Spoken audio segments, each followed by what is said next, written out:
ఉంది దావీదు పరిస్థితి ఏమీ బాగాలేదు. ఈరోజు మన మధ్య ఎవరైనా ఉన్నారా? నా పరిస్థితి ఏమీ బాగలేదు, దావీదు పరిస్థితి ఏమీ బాగాలేదు.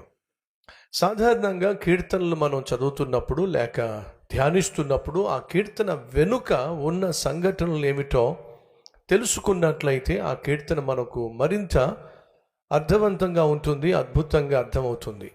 54వ కీర్తన మనం చూసినప్పుడు సౌలు దావీదును తరమాలని చెప్పి ప్రయత్నం చేస్తున్నప్పుడు, దావీదు జీఫు అనేటటువంటి ఆ ప్రాంతంలో దాగి ఉన్నప్పుడు అక్కడ ఉన్నటువంటి జీఫీయులు సౌలు దగ్గరకు వచ్చి, దావీదు మా మధ్య ఉన్నాడు కాబట్టి మేము సౌలుని చేతికి అప్పగిచ్చేస్తాము అని చెప్పి వాళ్ళు నమ్మక ద్రోహం చేసినప్పుడు దావీదు రాసినటువంటి కీర్తన 54వ కీర్తన. 54వ కీర్తన రాసినప్పుడు పైన కారణం కూడా ఉంది.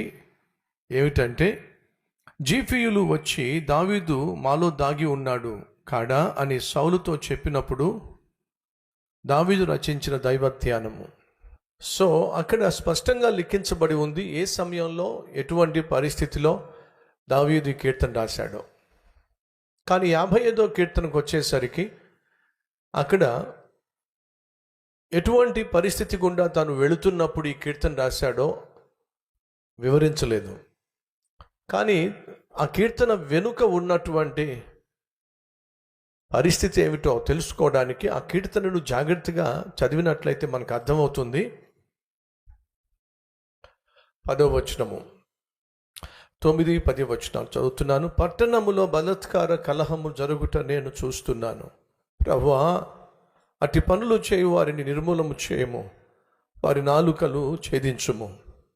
రాత్రింబగళ్ళు వారు పట్టణపు ప్రాకారముల మీద తిరుగుచున్నారు. పాపమును చెడుతనమును దానిలో జరుగుచున్నవి, దాని మధ్యను నాశన క్రియలు జరుగుచున్నవి. వంచనయు కపటమును దాని అంగటి వీధులలో మానక జరుగుచున్నవి. నన్ను దూషించువాడు శత్రువు కాడు, శత్రువైన ఎడల నేను దాన్ని సహింపవచ్చును. నా మీద మిట్టిపడువాడు నా యందు పగబట్టినవాడు కాడు, అట్టివాడైతే నేను దాగి ఉండవచ్చును. ఈ పని చేసిన నీవు నా సహకారివి, నా చెలికాడవు, నా పరిచయుడు.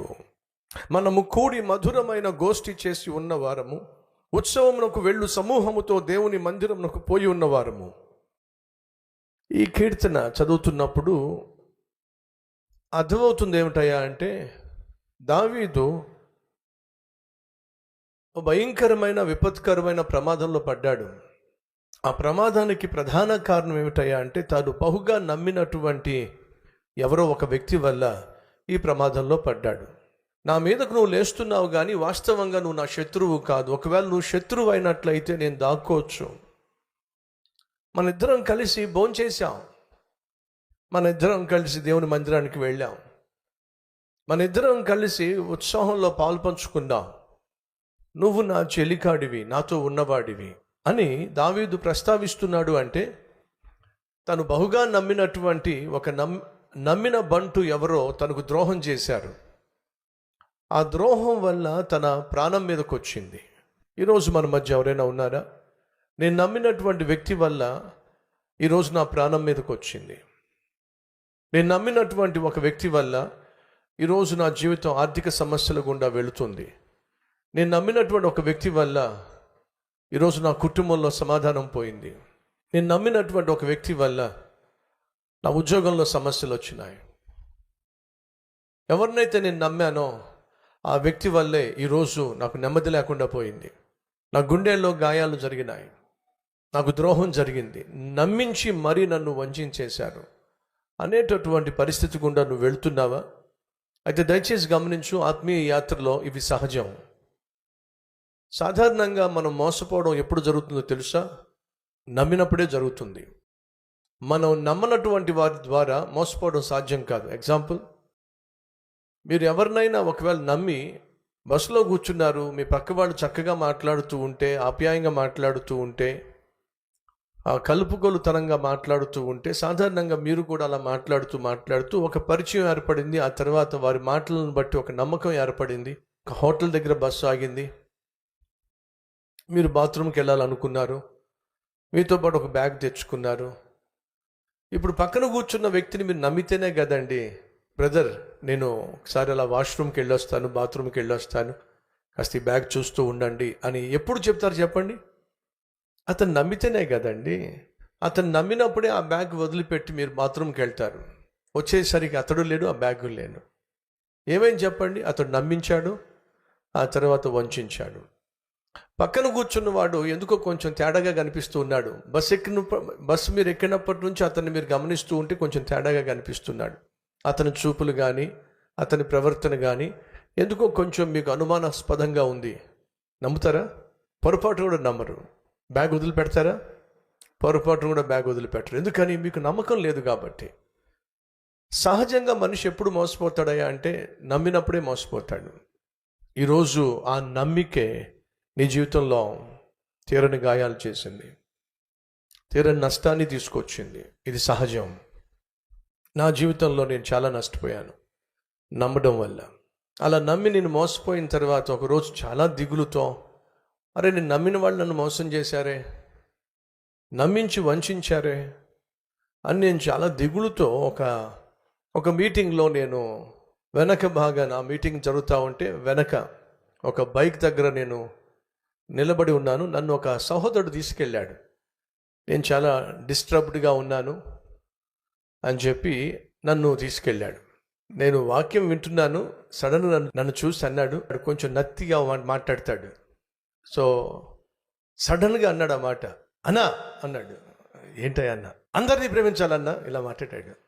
సర్లే అలా చేసే ఈరోజు కష్టాలు కొని తెచ్చుకున్నా అని చెప్పి మనసులో అనుకుని మళ్ళీ వాక్యం వింటూ ఉన్నా. మరి ఎప్పుడు మొదలు పెట్టాడో తెలియదు కానీ పాపం నచ్చి కదండి, ఎప్పుడు మొదలు పెట్టాడో తెలియదు కానీ సడన్గా మరొక మాట అన్నాడు. అన్నా మళ్ళీ ఏంటన్నా? ఎవరిని నమ్మకూడదన్నా అన్నాడు. ఆ మాట విని నేను మళ్ళీ చెప్పన్నా, ఎవరిని నమ్మకూడదన్నా అన్నాడు. ఇది నాకు చాలా కొత్తగా అనిపించింది. 2 విషయాలు చెప్పాడు. ఒకటి, అందరినీ ప్రేమించాలన్నా, కానీ ఎవరిని నమ్మకూడదన్నా. ప్రియమైన సహోదరి సహోదరులు, ఆ రోజు నేను విన్న ఆ మాట నా జీవితంలో చాలా, నా ఆలోచన విధానాన్ని, ప్రేమించే విధానాన్ని ఎంతో కొంత ప్రభావితం చేసింది అని చెప్పగలను. ప్రేమ అన్నిటినీ నమ్ముతుంది, అందులో సందేహం లేదు. ఈరోజు మనలో చాలామంది కుప్పకూలిపోవడానికి ప్రధాన కారణం, ఆర్థికంగా చితికిపోవడానికి ప్రధాన కారణం, జీవితంలో మోసపోవడానికి ప్రధాన కారణం చెప్పంటారు ఏమిటో? ఒక వ్యక్తిని మనం ప్రేమిస్తాం, ప్రేమించిన వ్యక్తిని మనం నమ్మేస్తాం, నమ్మిన తర్వాతే మనం మోసపోతాం. ఆ రోజు తీర్మానం తీసుకున్నాను ఏమిటంటే, నేను అందరినీ ప్రేమిస్తాను, అలాగే అందరినీ నమ్ముతాను. కానీ మనం కొన్నిసార్లు అలసిపోయినప్పుడు మన ప్రక్కన ఎవరైనా ఒకవేళ మనం బహుగా ప్రేమించే వాళ్ళు ఉన్నారనుకోండి, మనం ఏం చేస్తాం చెప్పండి? వాళ్ళ మీద ఆనుకుంటాం. మన పిల్లలు మన ఒళ్ళో ఉన్నారనుకోండి, వాళ్ళు ఏం చేస్తారు? మన మీద ఆనుకొని ప్రశాంతంగా పడుకుంటారు. ఎందుకని? వారికి మన మీద ఉన్న ప్రేమ. ఆ ప్రేమ ఏం పుట్టించింది వాళ్ళకి? నమ్మకం పుట్టించింది. ఆ నమ్మకం ఏమి ఇచ్చింది వాళ్ళకి? నెమ్మదినిచ్చింది, నిద్రను కూడా పోనిచ్చింది. కానీ దయచేసి వినండి, అందరూ తండ్రులు కాదు, అందరూ తల్లులు కాదు. కానీ కొందరు ఉంటారు, ప్రేమించినట్టుగా ప్రేమిస్తారు, నమ్మించినట్టుగా నమ్మిస్తారు, ఆ తర్వాత వంచిస్తారు. అటువంటి వ్యక్తి మీద నువ్వు పూర్తిగా అనుకున్నట్లయితే నువ్వు కుప్పకూలిపోతావు. కాబట్టి నా అనుభవపూర్వకమైన సలహా ఏమిటంటే, ఎవరినైనా నువ్వు ప్రేమించినా లేదా ఎవరినైనా నువ్వు నమ్మిన ఆ వ్యక్తి మీద నువ్వు ఆనుకున్నప్పుడు పొరపాటున అతను పక్కకు తప్పుకున్నాడు అనుకోండి, నువ్వు అమాంతంగా పడిపోయే అంతగా మాత్రం ఏ ఒక్కరి మీద నువ్వు ఆనుకోవద్దు. అంటే అర్థం ఏమిటి? పడిపోయేంతగా నమ్మద్దు. ఎంత నమ్మాలో అంతే నమ్ము. 20 సంవత్సరాల క్రితం నేను నేర్చుకున్న ఒక విలువైన పాఠం అది. దావీదు పరిస్థితి ఏమీ బాలేదు. ఎందుకు బాగలేదంటే, ఇదిగో తను ఎవరినైతే నమ్మాడో ఆ నమ్మిన వ్యక్తి నమ్మక ద్రోహం చేశాడు. పరిస్థితులు తలక్రిందులు అయిపోయినాయి. తను కలిగి ఉన్న సింహాసనాన్ని దావీదు కోల్పోవాల్సి వచ్చింది. నిన్నటి వరకు రాజుగా పరిపాలించినటువంటి దావీదు కాస్త ఇప్పుడు సింహాసనాన్ని రాజ్యాన్ని విడిచిపెట్టి పారిపోవాల్సి వచ్చింది. దీని అంతటికీ కారణం ఏమిటంటే నమ్మక ద్రోహం. తన చుట్టూ ఉన్న పరిస్థితులను చూస్తున్నప్పుడు, ఆ పరిస్థితులు చేజారిపోతున్నప్పుడు, ఆ పరిస్థితులు ఏమీ బాగోనప్పుడు తను చేసింది ఏమిటయ్యా అంటే ఆక్రందన, అంటే ప్రార్థన. ఈరోజు మన మధ్య ఎవరైనా ఉన్నారా? నా పరిస్థితులు ఏమీ బాగాలేదు, నా కుటుంబ పరిస్థితి ఏమీ బాగాలేదు, నా కూతురు పరిస్థితి ఏమీ బాగాలేదు, నా కొడుకు పరిస్థితి ఏమీ బాగాలేదు, నా ఆర్థిక పరిస్థితి ఏమీ బాగలేదు, నా ఆరోగ్య పరిస్థితి ఏమీ బాగాలేదు, నా ఉద్యోగంలో ఉన్న పరిస్థితులు ఏమీ బాగోలేదు. ఈరోజు నువ్వు దేవుని మందిరానికి వచ్చావు కానీ ఏదో బాగోలేదు, అది మాత్రం వాస్తవం. ఏమీ బాగోలేదో నీకు మాత్రమే తెలుసు. కానీ దేన్నైనా బాగుపరచగలిగిన వాడు నాకు తెలుసు. ఆయన పేరు ప్రభు అయిన యేసుక్రీస్తు. పరిస్థితులు బాగోనప్పుడు, పరిస్థితులు తలక్రిందులైనప్పుడు దావీదు ఆక్రందన చెందాడు. తన చుట్టూ చూస్తే అంతా కూడా అస్తవ్యస్తంగా ఉంది. అటువంటి స్థితిలో తాను చేసింది ఏమిటాయంటే ప్రార్థన. మన చుట్టూ ఉన్న పరిస్థితులు మనల్ని ఏం చేస్తాయో తెలుసా? దేవుని వైపుకు నడిపిస్తాయి. ఒక విషయం తెలుసా? మేఘాలు వస్తున్నాయి అనుకోండి, నల్లని మేఘాలు వస్తున్నాయి అనుకోండి, కారు మేఘాలు కమ్ముకుంటున్నాయి అనుకోండి, గద్దను ఆ కారు మేఘాలు ఏం చేస్తాయో తెలుసా అండి? సూర్యుని వైపుకు ఎగిరే విధంగా చేస్తాయి. ఎప్పుడైతే నల్లని మేఘాలు గద్ద చూస్తుందో తనకు అర్థమైపోతుంది వర్షం కురవబోతుంది. కాబట్టి ఆ గద్ద ఏం చేస్తుందంటే ఎటువైపు సూర్యుడు ఉన్నాడా అని చెప్పి అటువైపే ఎగిరే ప్రయత్నం చేస్తుంది. ఈరోజు ఒకవేళ కారు మేఘాలు కమ్ముకుంటున్నా, కటికి చీకటి అల్ముకుంటున్నా, సహోదరులు దయచేసి వినండి, అవి నిన్ను దేవునికి దగ్గరగా చేర్చటానికే అవి అనుమతించబడ్డాయి తప్ప నీకు హాని చేయడానికి మాత్రం కానే కాదు. ఇది ఆత్మీయ జీవితంలో వాస్తవం. ఆ రోజు దావీదుకు దాపరించినటువంటి పరిస్థితులు తనను మరింతగా దేవుని మీద ఆధారపడే విధంగా చేసినాయి, దేవుని వైపుకు తిరిగే విధంగా చేసినాయి. సాయంత్రము, ఉదయము, మధ్యాహ్నము. చదువుతున్నాను 55వ కీర్తన 17వ వచనము.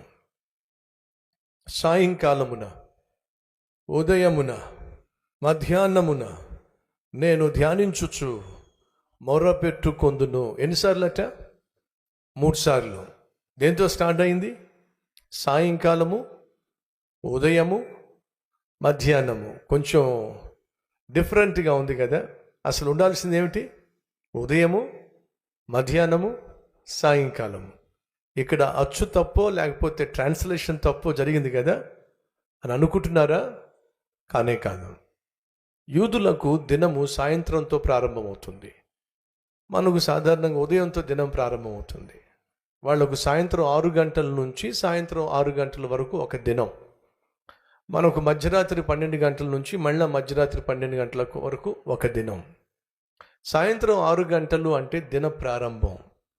ఇప్పుడు దావీదు అంటున్నాడు సాయంకాలమున అని అర్థం ఏమిటి? దిన ప్రారంభము. ప్రార్థనతోనే నా దినం ప్రారంభమవుతుంది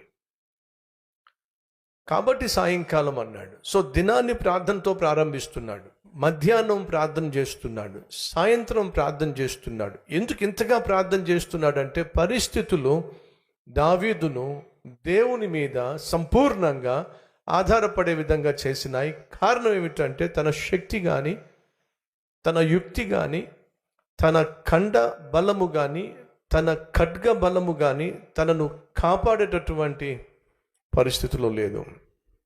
సహోదరులు దయచేసి వినండి. నువ్వు కలిగి ఉన్న బ్యాంక్ బ్యాలెన్స్ కొంతవరకు సహాయం చేయొచ్చు. నువ్వు కలిగి ఉన్నటువంటి స్నేహాలు కొంతవరకు సహాయం చేయొచ్చు. నువ్వు కలిగి ఉన్నటువంటి పదవి, నువ్వు కలిగి ఉన్నటువంటి పలుకుబడి, నువ్వు కలిగి ఉన్నటువంటి పెద్దరికం కొంతవరకు సహాయం చేయొచ్చు. కానీ కొన్ని సమస్యలు వేటికి కూడా లొంగే ప్రసక్తి లేనేలేదు. దావీదుకు దాపరించినటువంటి పరిస్థితులు తన పరిపాలన వల్ల కానీ, తన పాలన వలన కానీ, తాను కలిగి ఉన్నటువంటి ఖడ్గం వల్ల కానీ ఆ సమస్య తీరే మార్గం కనిపించలే. వాస్తవంగా తన అధికారాన్ని కోల్పోయాడు, సింహాసనాన్ని విడిచిపెట్టేశాడు, ప్రాణాలు గుప్పట్లో పెట్టుకున్నాడు, పారిపోతున్నాడు. అది తన పరిస్థితి. ఈ కీర్తన రాసినప్పుడు దావీదు యొక్క అసలు సిసలైనటువంటి కథ ఏమిటంటే 2వ సమూయేలు గ్రంథము 15వ అధ్యాయము, 16వ అధ్యాయము, 17వ అధ్యాయము, ఈ 3 అధ్యాయాల్లో జరుగుతున్నటువంటి సంఘటన ఈ 55వ కీర్తన వెనుక ఉన్నటువంటి పరిస్థితి. సులభంగా మీకు అర్థమయ్యేలా చెప్తాను. దావీదు పరిపాలన చేస్తున్నప్పుడు అమాంతంగా తను ఊహించినటువంటి శత్రువు మీదకు వచ్చాడు. ఎవరయ్యా అంటే దావీదు బహుగా ప్రేమించిన తన కుమారుడైన అబ్షాలోం. తను బహుగా ప్రేమించిన తన కుమారుడైనటువంటి అబ్షాలోమే దావీదు మీదకు తిరుగుబాటు చేసినప్పుడు, దావీదును చంపాలని ప్రయత్నం చేసినప్పుడు నిస్సహాయ స్థితికి చేరిపోయాడు. తన ఖడ్గంతో తన కుమారుని చంపగలడా? చంపలేడు. పోనీ ఎవరినైనా సైన్యాధిపతికి శాసనం చేసి నా చేతులతో నేను చంపలేను, కానీ కనీసం మీరన్నా వాడిని సంహరించి నన్ను కాపాడండి అని చెప్పగలడా? చెప్పలేడు. తన తెలివితేటలు ఏమైనా తన సింహాసనాన్ని కాపాడగలుగుతుందా? లేదు. ఇప్పుడు తన కుమారుడే కత్తి దూసి మీదకు వచ్చేస్తూ ఉంటే తను చేయగలిగిందల్లా ఒకటే, ఏమైనా చేయగలిగినప్పటికీ కూడా ఏమీ చేయలేని పరిస్థితిలో చేతులు ముడుచుకోవాల్సిన పరిస్థితి దాపురించింది. దీనంతటికీ కారణం ఏమిటయ్యా అంటే తను బహుగా నమ్మినటువంటి తన మంత్రి అహీతోపేలు తనను విడిచిపెట్టి తనకు శత్రువుగా తయారైనటువంటి అబ్షాలోముకు తోడై, తన గురించి పూర్తిగా అహీతోపేలుకు తెలుసు. కాబట్టి దావీదును ఎలా చంపొచ్చో, దావీదు ఎక్కడ ఎప్పుడు ఉంటాడో, దావీదు బలాలేమిటో, దావీదు బలహీనతలు ఏమిటో సమస్తము ఎరిగినవాడు దావీదు యొక్క మంత్రి అహీతోపేలు. దావీదుకు ఏదైనా ఒకవేళ సలహా కావాల్సి వస్తే దావీదు అహీతోపేలును అడుగుతూ ఉండేవాడు. అహీతోపేలు ఇచ్చే సలహా ఏదైనప్పటికీ కూడా అది దేవుని దగ్గర నుంచి వచ్చినటువంటి సలహాగా ఆ రోజుల్లో భావించేవాళ్ళు. అటువంటి సలహాదారుడు, అటువంటి మంత్రి సడన్గా దావీదును విడిచిపెట్టి దావీదు శత్రువుగా తయారైన అబ్షాలోంతో కలిసిపోయాడు. ఆ విషయం తెలుసుకున్నటువంటి దావీదు తల్లడిల్లిపోయాడు. కాబట్టి అంటున్నాడు, నువ్వు నా శత్రువు కాదు. ఒకవేళ శత్రువు అయినట్లయితే నేను దాక్కోవచ్చు లేదా సంహరించవచ్చు. ఎవరు నువ్వు అంటున్నాడు. ఈ పని చేసిన నీవు నా సహకారివి. నన్ను దూషించువాడు నా శత్రువు కాడు. శత్రువు అయినట్లా నేను దాన్ని సహింపవచ్చును. నా మీద మిట్టిపడువాడు నా యందు పగబట్టినవాడు కాడు. అట్టివాడైతే నేను దాగి ఉండవచ్చు. అది తన కుమారుడు. ఈ పని చేసిన నీవు నా సహకారివి. అది సలహాదారుడైనటువంటి అహీతోపేలు. నా చెలికాడవు, నా పరిచయుడవు, నాతో పాటు ఉన్నవాడివే, నాకు పరిచయస్తుడివే. మనము కూడి మధురమైన గోష్ఠి చేసి ఉన్నవారము, కలిసి మాట్లాడుకున్నాం, కలిసి భోంచేశాం, కలిసి ప్రణాళికలు రచించాం. నువ్వు నాకు పరిచయం ఉన్నవాడివి అంటున్నాడు. ఉత్సవమునకు వెళ్ళు సమూహముతో దేవుని మందిరమునకు పోయి ఉన్నవారము. ఇది దావీదు కలిగి ఉన్న పరిస్థితి. సో దావీదు కలిగి ఉన్న పరిస్థితిని బట్టి దావీదు చేసింది ఏమిటంటే ఆక్రందన, అనగా దేవుని సన్నిధికి వెళ్ళి తనకున్న ఆక్రందన అంతా కూడా వెళ్ళబుచ్చుకున్నాడు.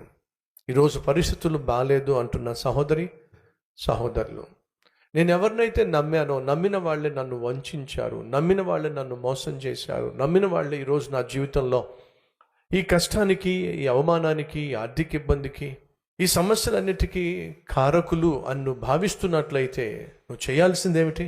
ప్రార్థన. తాను వారిని శిక్షించలేని పరిస్థితి, తాను వారిని చంపలేని పరిస్థితి, జయించలేని పరిస్థితి. కాబట్టి మొదటి కొన్ని లైన్స్ చదువుతున్నాను. 3వ వచనం. శత్రువుల శబ్దమును బట్టియు దుష్టుల బలత్కారమును బట్టియు నేను చింతాక్రాంతుడనై విశ్రాంతి లేక మూలుగుచున్నాను. వారు నా మీద దోషము మోపుచున్నారు, ఆగ్రహము గలవారై నన్ను హింసించుచున్నారు. నా గుండె నాలో వేదన పడుచున్నది, మరణ భయము నాలో కలుగుచున్నది, పుట్టుచున్నది. దిగులును వణుకును నాకు కలుగుచున్నవి. మహా భయము నన్ను ముంచి వేసెను. ఆహా, గువ్వవలే నేను ఎగిరిపోతే ఎంత బాగుండు. పరిస్థితులను ఎదుర్కోవడం కష్టమైపోయిన కారణం ఏమిటంటే, ఆ రోజు దావీదు కలిగి ఉన్న దుఃఖానికి, వేదనకు, బాధకు ప్రధాన కారణం తను బహుగా ప్రేమించిన తన కుమారుడు. ఈరోజు మన మధ్య ఎవరైనా ఉన్నారా? ఉద్యోగం కాదు బ్రదర్ నా సమస్య, వ్యాపారం కాదు నా సమస్య, శత్రువు కాదు నా సమస్య, ఆర్థిక ఇబ్బందులు కాదు నా సమస్య, అనారోగ్యం కాదు నా సమస్య. నాకున్న సమస్య, నా కన్నా కొడుకే నా సమస్య. నేను కట్టుకున్నదే నా సమస్య, నేను కట్టుకున్నవాడే నా సమస్య, నేను కన్న బిడ్డలే నా సమస్య, నా కన్న తండ్రే నా సమస్య, నా కన్న తల్లే నా సమస్య. ఒకవేళ అటువంటి సమస్య గుండా నువ్వు వెళ్తున్నట్లయితే ఏం చేయాలి? వాళ్ళని ధైర్యంగా ఎదుర్కోలేకపోతున్నావు, వాళ్ళను శిక్షించలేకపోతున్నావు, నిస్సహాయ పరిస్థితి దాపరించింది. ఏం చేయగలవు? దావీదు ఏం చేశాడో తెలుసా? ప్రార్థన. అంతకుముందు గొల్లియాతును ఎంత సులభంగా చంపేశాడో మనం చూసాం. వడిస తీసుకున్నాడు, ఒకే ఒక రాయి తీసుకున్నాడు, బహుబలాఢ్యుణ్ణి నేలమట్టం చేసి పడేశాడు. అంత బలాఢ్యుడు ఇప్పుడు ఎందుకని బలహీనమైపోయాడు? ఇప్పుడు ఎందుకని భయపడిపోతున్నాడు? అదే చెప్తున్నాను. ఆర్థిక సమస్యలు అంటే నీకు భయం లేకపోవచ్చు, ఉద్యోగం పోవడం వల్ల నీకు భయం లేకపోవచ్చు, ఎగ్జామ్స్లో ఫెయిల్ అయిపోవడం వల్ల భయం లేకపోవచ్చు. కానీ ఈరోజు నీకున్న భయం ఏమిటంటే, నువ్వు బహుగా ప్రేమిస్తున్న వాళ్ళే దేవుని మీద తిరుగుబాటు చేస్తున్నప్పుడు, నువ్వు బహుగా ప్రేమిస్తున్న వాళ్ళే దేవునికి దూరంగా వెళ్ళిపోతున్నప్పుడు, నువ్వు బహుగా ప్రేమిస్తున్న వాళ్ళే నిన్ను అర్థం చేసుకోవలసిన వాళ్ళే నిన్ను అపార్థం చేసుకుంటున్నప్పుడు, నువ్వు బహుగా ప్రేమించిన వాళ్ళే నీ మీద పగబడుతున్నప్పుడు, నువ్వు బహుగా ప్రేమించిన వాళ్ళే నీ ప్రాణాలు తీయాలని చూసినప్పుడు, అది ఎదుర్కోవడం అంత సులభం కాదు. దావీదు పరిస్థితి అదే, ఎదుర్కోలేకపోతున్నాడు. భయము, వణుకు తనను గలిబిలికి లోన్ చేసింది. ఈ పరిస్థితిని బట్టి తాను చేయగలిగింది ఏమిటాయా అంటే, ఒక దేవునికి ప్రార్థన చేయటమే. అదే చేస్తున్నాడు. ఈరోజు నా ప్రియ సహోదరి సహోదరులు, నీ పరిస్థితి ఏదైనప్పటికీ ఆ పరిస్థితిని చక్కబెట్టుకోవడం నీ చేతుల్లో లేనప్పుడు, అది నీకు వీలు పడనప్పుడు, అది నీ వల్ల కానప్పుడు, నువ్వు చేయగలిగిందల్లా ఒకటే, దేవుని చేతికి అప్పగించటం. అదే చేస్తున్నాడు దావీదు. 2, దావీదు ఆగ్రహాన్ని కూడా వెళ్ళబుచ్చుతున్నాడు. కారణం ఏమిటంటే, పరిశుద్ధ పట్టణంపై పాపం జరుగుతుంది. ఆ పాపం చేస్తుంది ఎవరయ్యా అంటే, ఎవరో కాదు, తన కుమారుడే. కాబట్టి తల్లడిల్లిపోతున్నాడు. ఆ పాపాన్ని ప్రోత్సహిస్తుంది ఎవరయ్యా అంటే, తన సహకారి అయినటువంటి వాడే. కాబట్టి అల్లాడిపోతూ ఉన్నాడు. రండి వెళ్దాం. 2వ సమూయేలు గ్రంథము మీరు 1 నుంచి 6 వచనాలు చదివినట్లయితే, ఏ రీతిగా అబ్షాలోము తనను తాను రాజుగాను నాయకునిగాను ప్రజల ముందు కనపడే ప్రయత్నం చేస్తున్నాడో మీరు చూస్తారు. 12వ వచనము, మరియు బలి అర్పింపవలనని ఉండి అబ్షాలోము గిలోనీయుడైన అహీతోపెలు అను దావీదు యొక్క మంత్రిని గిలో అను అతని ఊరి నుండి పిలిపించి ఉండెను. అబ్షాలోము దగ్గరకు వచ్చిన జనము మరి ఎక్కువ అవుట చేత కుట్ర బహు బలమాయెను. దావీదుకు వ్యతిరేకంగా కుట్ర జరిగింది. ఆ కుట్రలో అహీతోపెలు ప్రధాన కారకుడు.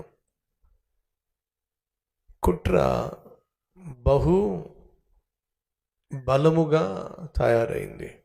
విచిత్రం ఏమిటంటే, దావీదును నమ్మేవారి కంటే అబ్షాలోము నమ్మేవాళ్లే ఆ సమయంలో అధికంగా కనిపించారు. సహోదరి సహోదరులు, లోకము పరిశుద్ధతను ప్రేమించదు. జ్ఞాపకం పెట్టుకోండి. లోకము పరిశుద్ధతను ప్రేమించనప్పుడు పరిశుద్ధులను కూడా ప్రేమించదు. పరిశుద్ధంగా జీవించే వారిని ప్రేమించదు. ప్రభు సెలవిచ్చాడు, లోకములో మీకు శ్రమ. ఆయనను ధైర్యము తెచ్చుకొనుడు, ఎందుకంటే నేను లోకమును జయించి ఉన్నాను. నువ్వు నీతిగా జీవించటం వల్ల, యథార్థంగా జీవించటం వల్ల, ఆత్మీయంగా జీవించటం వల్ల, ప్రార్థనాపరురాలుగా జీవించటం వల్ల, ప్రార్థనాపరుడుగా జీవించటం వల్ల మొట్టమొదటిగా గిట్టనటువంటి వాడు ఎవరైనా ఉన్నారు అంటే అది సైతాను. దేవునితో నువ్వు పెనవేసుకున్న బంధాన్ని చూసినప్పుడు, దేవునితో నువ్వు కలిగి ఉన్న సత్సంబంధాన్ని, సహవాసాన్ని సైతాను చూసినప్పుడు వాడు సాధారణంగా ప్రశాంతంగా ఉండలేడు. ఎవరిని మృంగుదునా అని చెప్పి వాడు దివారాత్రములు తిరుగుతూనే ఉంటాడు. ప్రాముఖ్యంగా ఎవరైతే ప్రభువును సంతోషపరచాలి, సత్ప్రవర్తన కలిగి జీవించాలి, సాక్ష్యమును కాపాడుకోవాలి అని ఆశిస్తూ ఉంటారో వారి మీద సైతాను దాడి చేస్తూనే ఉంటాడు.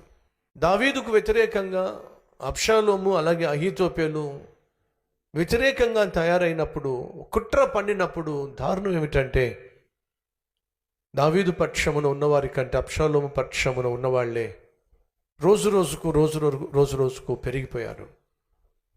కొన్నిసార్లు నువ్వు తప్పు చేయకపోయినా, నువ్వు యథార్థంగా జీవించిన అబద్ధాన్నే నమ్మేవాళ్ళు అధికంగా నీకు కనిపిస్తారు. నీ పక్షమును నిలిచేవాళ్ళు బహు తక్కువ కనిపిస్తారు. అందరికీ తెలుసు నువ్వు మంచివాడివి, మంచిదానివి అని చెప్పి. కానీ ఏదైనా ఒక సమస్య వచ్చినప్పుడు నువ్వు ఆశ్చర్యపోతావు. నా పక్షాన్ని నిలబడతారు అనుకున్న వాళ్ళు కాస్త సడన్గా నీకు వ్యతిరేక పక్షాన్ని నిలబడడం నువ్వు చూస్తావు. ఇది సాధారణం. యేసుక్రీస్తు స్వస్థత కార్యాలు చేస్తున్నప్పుడు జన సమూహం అనే పదాన్ని మనం చూస్తూ ఉంటాం. కానీ యేసుక్రీస్తును అన్యాయంగా అధికారుల దగ్గర తీసుకుని వెళ్ళి దోషిగా నిలబెట్టినప్పుడు ఏమైపోయారండి జనసమూహం అంతా?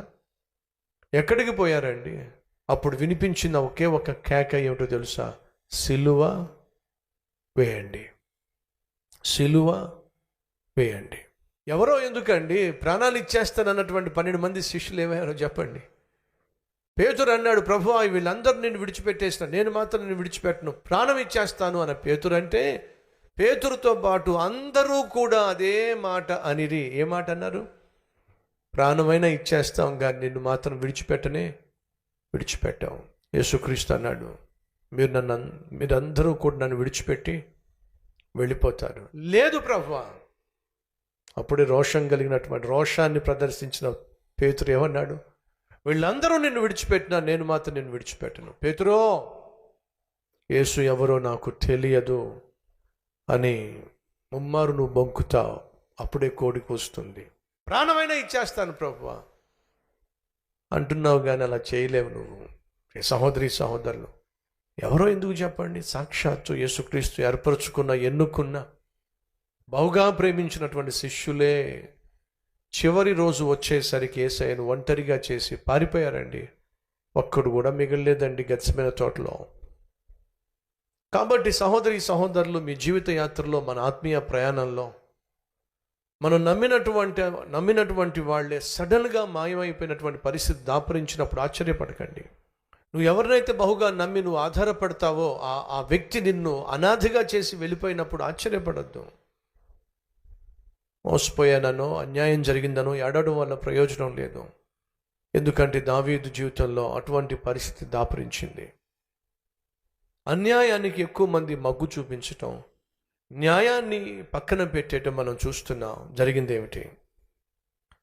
13వ వచనము, ఇశ్రాయేలీయులు అబ్షాలోము పక్షమున వహించిరని దావీదునకు వర్తమానము రాగా, దావీదు యెరూషలేమునందున్న తన సేవకులందరికీ ఇలాగ ఆజ్ఞ ఇచ్చెను, అబ్షాలోము చేతిలో నుండి మనము తప్పించుకొని రక్షణ పొందలేము. అదేమిటి? అబ్షాలోము చేతిలో నుండి మనం తప్పించుకొని వెళ్ళలేము. ఒకవేళ నేను కానీ అక్కడ ఉండి దావీదును, అదేంటి రాజా, నువ్వు మహాబలుడు కదా, గొల్లియాతును చంపిన వాడివి కదా, ఫిలిష్తీయులను మట్టి కరిపించిన వాడివి కదా, నీ అంత యుద్ధ వీరుడు శూరుడు మన దేశంలో ఎవ్వరూ లేరు కదా, అబ్షాలోము చేతిలో నువ్వు తప్పించుకోలేమని చెప్పి అంటున్నావేమిటి? నువ్వు కళ్ళు ఎర్రజేస్తే చాలు, కత్తి దూస్తే చాలు, ఒక్కడు కూడా మిగలు రాజా అని అనేవాడినేమో. ఇప్పుడు దావీదు అంటాడు, ఎవరినైనా చంపేస్తా, ఎవరినైనా మట్టి కరిపించేస్తా. ఈరోజు నాకు వచ్చిన సమస్య శత్రువుతో కాదు, ఈరోజు నాకు వచ్చిన సమస్య పెన వేసుకున్న పేగుబంధంతో, కాబట్టి తట్టుకోలేకపోతున్నాను, కాబట్టి ఎదుర్కోలేకపోతున్నాను, కాబట్టే నా కుమారుని చంపటం కంటే వాడి చేతిలో చావటమే బెటర్ అనే పరిస్థితికి వచ్చేసాను. చనిపోవడం కన్నా ఇంకొక మార్గం ఉంది. అదేమిటంటే కనిపించకుండా పోవడం. దాన్ని దావీదు ఆ రోజు ఏర్పరచుకున్నాడు. ఈరోజు మన మధ్య ఎవరైనా ఉన్నారా? ఇందాక అడిగినట్టుగా మళ్ళీ అడుగుతున్నాను. ఈరోజు సమస్య కత్తితో కాదు, ఈరోజు సమస్య కడుపు కోతతో ఉన్నారా? దావీదు అటువంటి పరిస్థితి గుండానే వెళ్ళాడు. కాబట్టి ఒక నిర్ణయం తీసుకున్నాడు. ఏమిటది? చదువుతున్నాను. తన దగ్గర ఉన్న సేవకులందరికీ ఇలాగ ఆజ్ఞ ఇచ్చాను. అబ్షాలోము చేతిలో నుండి మనం తప్పించుకొని రక్షణ పొందలేము. మనము పారిపోదము రండి. అతడు హఠాత్తుగా వచ్చి మనల్ని పట్టుకొనక మనకు కీడు చేయకను, పట్టణమును కత్తి వాత హతము చేయకను ఉండినట్లు మనము త్వరగా వెళ్ళిపోదాము రండి. అందుకు రాజు సేవకులు ఇలాగ మనం చేసి, చిత్తగించుము, నీ దాసులమైన మేము మా ఏలిన వాడువును రాజువునకు నీవు సెలవిచ్చినట్లు చేయుటకు సిద్ధముగా ఉన్నాము. సింహాసనాన్ని విడిచిపెట్టాల్సి వచ్చింది, రాజ్యాన్ని విడిచిపెట్టాల్సి వచ్చింది. ఒకప్పుడు సౌలు కూడా పడి తరుముతున్నప్పుడు దావీదు చేతిలో సింహాసనం లేదు, పరిపాలన లేదు, అయినా పారిపోవాల్సి వచ్చింది. ఇప్పుడు దావీదు సింహాసనాసనుడై పరిపాలన అందిస్తున్న సమయంలో తన కుమారుడు చేస్తున్న పనులు చూసి దావీదు పారిపోవాల్సి వచ్చింది. తమ్ముళ్ళు చెల్లెళ్ళు, నేను కన్న తల్లిని తండ్రిని ఏడిపించటం మంచిది కాదు, భయపెట్టటము మంచిది కాదు, బాధ పెట్టటము మంచిది కాదు, బాధించటము మంచిది కాదు. అబ్షాలోము తనను బహుగా ప్రేమించిన తండ్రిని బహుగా బాధించాడు, వేధించాడు. ఆఖరికి ఆ తండ్రి తన ప్రాణాలు గుప్పెట్లో పెట్టుకుని పారిపోవాల్సి వచ్చే విధంగా చేసేశాడు. కన్న తల్లిని కన్న తండ్రిని ఏడిపించటం ఏ కుమార్తెకు ఏ కుమారునికి మంచిది కాదు. కాబట్టే మన జీవితాన్ని వాక్యానుసారంగా మలుచుకోవడం, తల్లిదండ్రులకు గర్వకారణంగా జీవించటం అది ఆశీర్వాదం, దీర్ఘాయుష్యుకు ఆధారం అని మర్చిపోవద్దు. 16వ అధ్యాయం చదువుతున్నాను, 20వ వచనము. అబ్షాలోము అహీతోపెలుతో మనము చేయవలసిన పని ఏదో తెలుసుకొనుటకై ఆలోచన చేదము రమ్ము అనగా అహీతోపెలు ఆలోచన ఇస్తున్నాడు. 1వ వచనం నుంచి 8 వచనాల వరకు దావీదు యొక్క ఆక్రందన మనం చూస్తున్నాం. 9వ వచనం నుంచి 15వ వచనం వరకు దావీదు ఆగ్రహాన్ని మనం చూస్తున్నాం. ఆ ఆగ్రహాన్ని వెళ్ళబూచుతూ అంటున్నాడు, పట్టణములో ప్రాకారముల పైన పాపము జరుగుతూ ఉంది, బలాత్కారులు బలవంతం చేస్తూ ఉన్నారు. ప్రభువా, మౌనంగా ఎలా ఉంటావు? నువ్వు శిక్షించకుండా ఆగ్రహాన్ని వెళ్ళబుచ్చుతూ ఉన్నాడు. ఎందుకు అంత కోపం వచ్చింది దావీదుకు? 21వ వచనము. సలహా ఏమైనా ఇస్తావా అహీతోపెలు అడుగుతున్నాడు అబ్షాలోము. ఇస్తున్నాడండి సలహా. 21. అహీతోపెలు, నీ తండ్రి చేత ఇంటికి కావలి ఉంచబడిన ఉపపత్నుల యొద్దకు నీవు పోయిన ఎడల నీవు నీ తండ్రికి అసహ్యుడవైతివని ఇశ్రాయేలు అందరూ తెలుసుకొందురు. అప్పుడు నీ పక్షమున ఉన్నవారందరూ ధైర్యము తెచ్చుకొందురని చెప్పాను. కాబట్టి మేడ మీద వారు అబ్షాలోమునకు గుడారము వేయగా ఇశ్రాయేలీలందరికీ తెలియనట్లుగా అతడు తన తండ్రి ఉపపత్నులను కూడెను. ఎంత దారుణం అండి!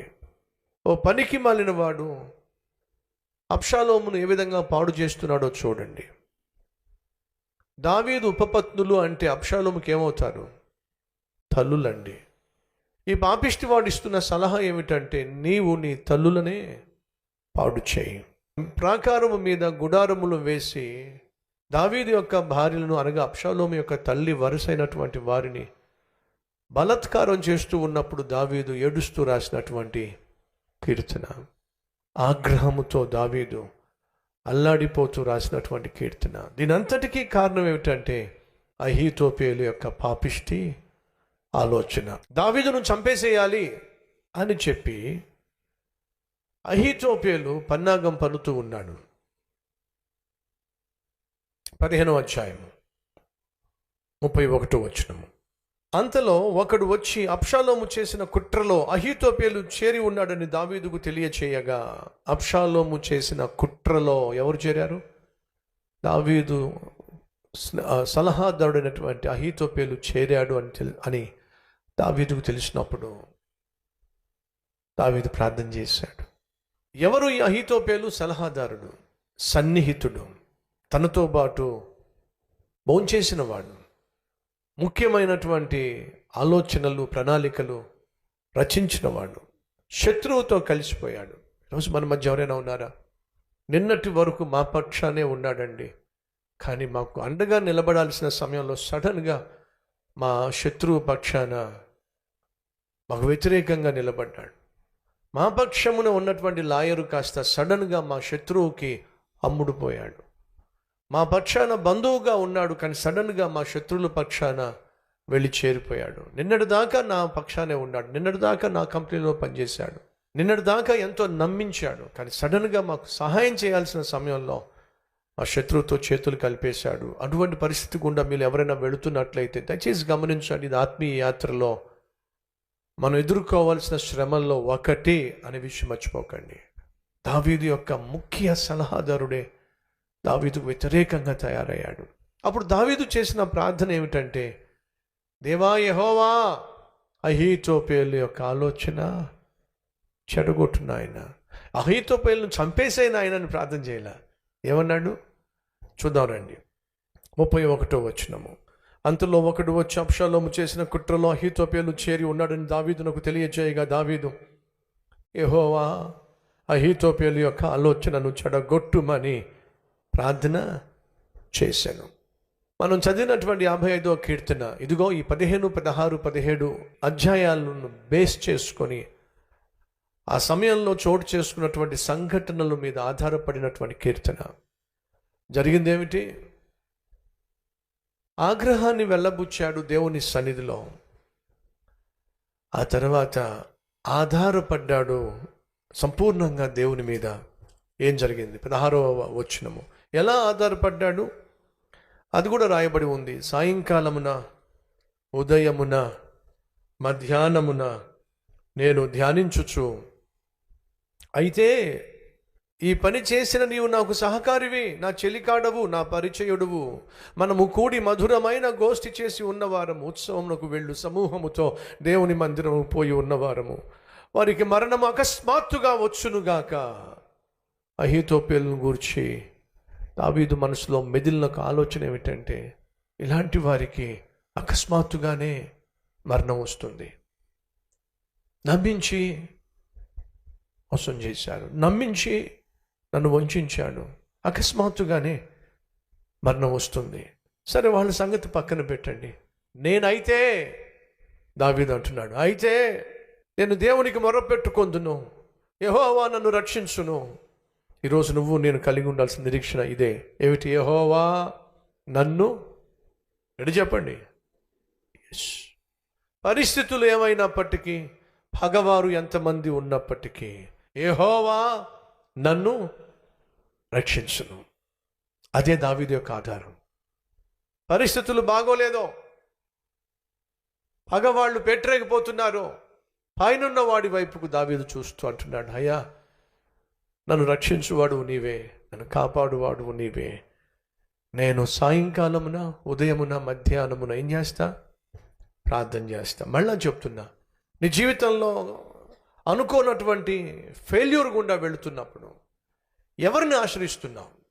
మత్తు మాత్రలనా, డ్రగ్స్నా, మత్తు పానీయాలనా, లేకపోతే మగువనా? ఎవరిని ఆశ్రయిస్తున్నాను? దావీదును చూడండి. తన జీవితంలో పరిస్థితులు ఏమీ బాగోలేనప్పుడు, పగవాళ్ళు పెట్టరేగిపోతున్నప్పుడు మత్తు మందుల్ని ఆశ్రయించుట,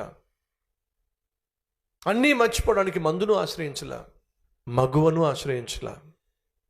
మరి ఎవరిని ఆశ్రయించాడో తెలుసా అండి? తన పైనున్న వాణిని ఆశ్రయించాడు. ఎలా ఆశ్రయించాడో తెలుసా? సాయంత్రము ప్రార్థన చేశాడు, ఉదయము ప్రార్థన చేశాడు, మధ్యాహ్నము ప్రార్థన చేశాడు. దేవుడు జవాబిచ్చేంత వరకు ప్రార్థన చేస్తూనే ఉన్నాడు. ఏదైనా కష్టం వస్తే మొట్టమొదటిగా నువ్వేం చేస్తున్నావో తెలుసా? దేవుని మీదే అలుగుతున్నావు, దేవుణ్ణి ప్రశ్నిస్తున్నావు. దావీదు ఎప్పుడు కూడా దేవుణ్ణి ప్రశ్నించలా, దేవుని మీద అలగలా. తను కలిగున్న సామ్రాజ్యాన్ని, తను కలిగున్న సింహాసనాన్ని, తను కలిగున్న స్థానాన్ని పోగొట్టుకున్నాడండి.